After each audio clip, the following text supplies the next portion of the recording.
नमस्कार मंडळी, मी निखिल चव्हाण आपल्या सगळ्यांचं स्वागत करतो निखिल चव्हाण ओरिजिनल या आपल्या यूट्यूब चॅनलमध्ये। मंडळी, मी आहे आता प्रभादेवीमध्ये आणि ते होळीचा उत्सव फार मोठ्या प्रमाणावरती आणि पारंपरिक पद्धतीनं साजरा केला जातो। यंदा या होळीचं विशेष आकर्षण म्हणजे आपण पाहत असलेला हा होळीचा सर्वात मोठा पुतळा।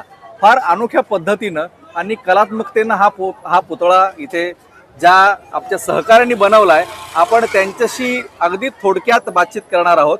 आपल्या सोबत आहेत यश आहे। मला सांग की हा पुतळा बनवत असताना तुझ्या मनामध्ये काय नेमकी कल्पना आली?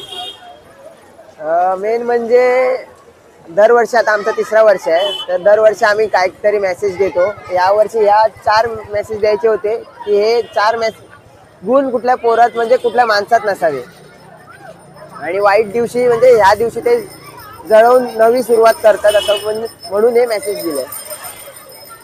ही होळी तुम्ही दरवर्षी वेगवेगळ्या पद्धतीने करता। तुम्ही कुठल्या मंडळातून आहात?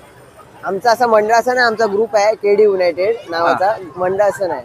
मग फक्त तुम्ही हे होळीसाठीच अशा पद्धतीने काही बनवता की इतरही काही ठिकाणी तुम्ही बनवत असता?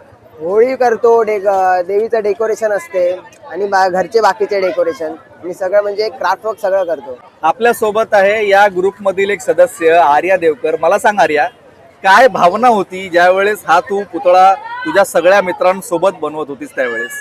भावना एकच होती की ह्या 4 गोष्टी ज्या आहेत, आपला अहंकार, क्रोध आणि लालसा आणि ईर्ष्या, ह्या 4 गोष्टी एका माणसामध्ये नसाव्यात, तर तो माणूस चांगल्या पद्धतीत राहू शकतो। जर ह्या 4 गोष्टी असतील तर त्याच्यासोबत मध्ये असं काही कर्मा बोलतो आपण त्याला, तर तो बरोबर नाहीये। आपण शाळेमध्ये असताना हस्तकला किंवा कार्यानुभव यासारखे विषय आपण ज्या शाळेतून शिकलो, त्याचा वापर तुम्हाला हे करत असताना झाला का?